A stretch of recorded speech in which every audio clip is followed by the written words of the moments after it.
విశాఖలో ఉక్కు కార్మికులు ఆందోళన చేస్తున్నారు. ఈ ఆందోళనకు సంబంధించి సెయిల్లో విలీనానికి సంబంధించి శ్రీనివాస్ వర్మ టీవీ9తో కొన్ని కీలక వ్యాఖ్యలు చేశారు. స్టీల్ ప్లాంట్ ను సెయిల్లో విలీనం చేయాలన్న ప్రతిపాదనపై స్టీల్ అథారిటీ ఆఫ్ ఇండియా NMDCతో చర్చలు జరుగుతున్నాయి. అయితే కొన్ని సాంకేతిక అంశాలు అడ్డుపడుతున్నాయంటున్నారు కేంద్ర ఉక్కు శాఖ సహాయ మంత్రి శ్రీనివాస్ వర్మ.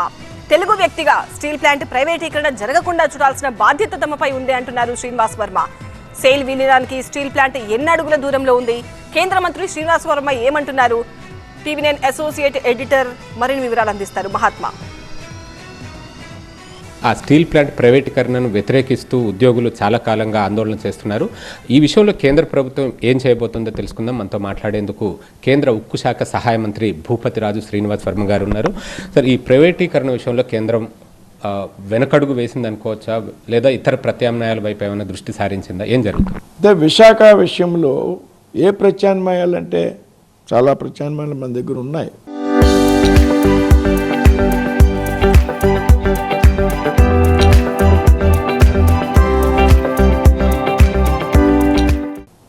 అంటే కొన్ని టెక్నికాలిటీస్ అడ్డొస్తున్నాయి. ఇప్పుడు గవర్నమెంట్ మన కంపెనీలు అయినంత మాత్రాన ప్రతిదానికి కొన్ని నియమాలు నిబంధనలు ఉంటాయి. వాటి టెక్నికాలిటీస్ వేళ సెయిల్లో మెర్జి ఒక ఆలోచన చేస్తున్నాం.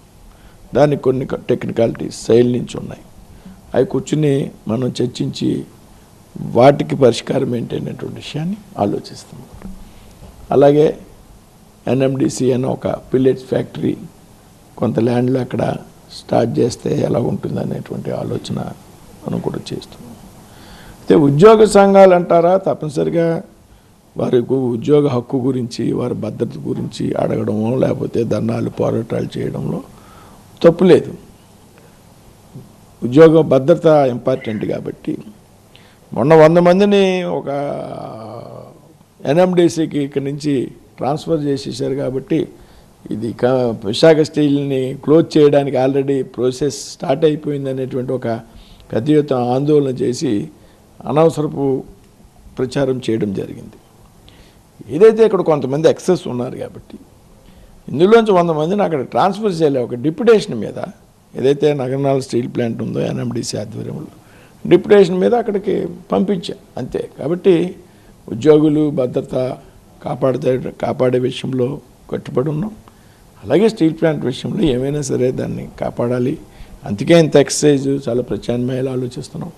దానికి ఆర్థిక మంత్రి గారు సహకారం కావాలి, ప్రైమ్ మినిస్టర్ గారు, హోమ్ మినిస్టర్ గారు సహకారం కావాలి, ఇతర బ్యాంకుల సహకారం కూడా ఇందులో అవసరం ఉంది. అవన్నీ కూడా 1 by 1 ఆల్టర్నేటివ్ ఆలోచన చేస్తాం.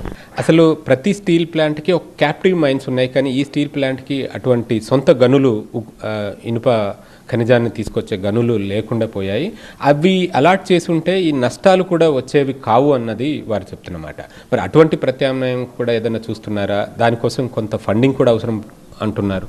ఇప్పుడు క్యాప్టివ్ మైన్స్ అనేది పూర్తిగా క్యాప్టివ్ మైన్స్ ఉంటే స్టీల్ ప్లాంట్ లాభాల్లోకి వచ్చేస్తుంది రాత్రి అనేటువంటి విషయం వాస్తవం కాదు. సరే, వేళ ఉన్నటువంటి పాలసీలో క్యాప్టివ్ మైన్స్ కావాలంటే ఆక్షన్స్లో మనంతా పార్టిసిపేట్ చేయాలి.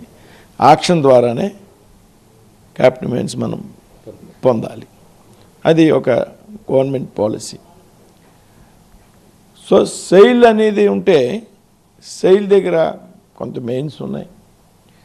సెయిల్ కింద ఉన్నటువంటి అన్ని ప్లాంట్స్ కూడా రూర్కేలా కానీ బిల్లాయి కానీ అన్ని లాభాల్లో నడుస్తున్నాయి. దానిలో మెర్జ్ చేయడానికి కొన్ని ఇష్యూస్, అది లిమిటెడ్ కంపెనీ సెయిల్, కొన్ని ఇష్యూస్ అడ్డు వస్తున్నాయి. క్యాబినెట్ మంత్రి గారు, ఫైనాన్స్ మినిస్టర్ గారు, దీపం సెక్రటరీ గారు వీళ్ళందరూ కూడా ఏ విధంగా చేస్తే అనేటువంటి ప్రెజర్ ఉంది. మేమంతా కూడా ప్రెజర్ ఇస్తాం. నేను నా వరకు తెలుగు వ్యక్తిగా ఆంధ్ర రాష్ట్రానికి చెందినటువంటి కేంద్ర మంత్రిగా కుమారస్వామి గారు సహకరిస్తున్నారు. సరే, ఆర్థిక మంత్రి గారి విషయంలో ఆవిడకి కొన్ని లిమిట్స్ ఉంటాయి దేశ ఆర్థిక మంత్రిగా. మరి ఉన్నాయి కాబట్టి దాన్ని సహాయం చేయాలనేటువంటి ఆలోచనతో గత వారం 500 కోట్ల రూపాయలు మనం రిలీజ్ చేయడం జరిగింది. సో ఆ విధంగా ప్రయత్నాలు అయితే మేము ప్రయత్నం చేస్తాం. అంటే దీన్ని స్టీల్ ప్లాంట్ ఒక్కదాని విషయంలోనే నేను ఇవాళ వారితో సమావేశం కాలే, వేరే విషయాలు శాఖకి సంబంధించి వేరే విషయాలు కూడా ఆలోచన చేయవలసిన దృష్ట్యా వారితో సమావేశం కావడం, అందులో ఈ స్టీల్ ప్లాంట్ విషయాలు RINL విషయాలు కూడా వారితో మాట్లాడడం.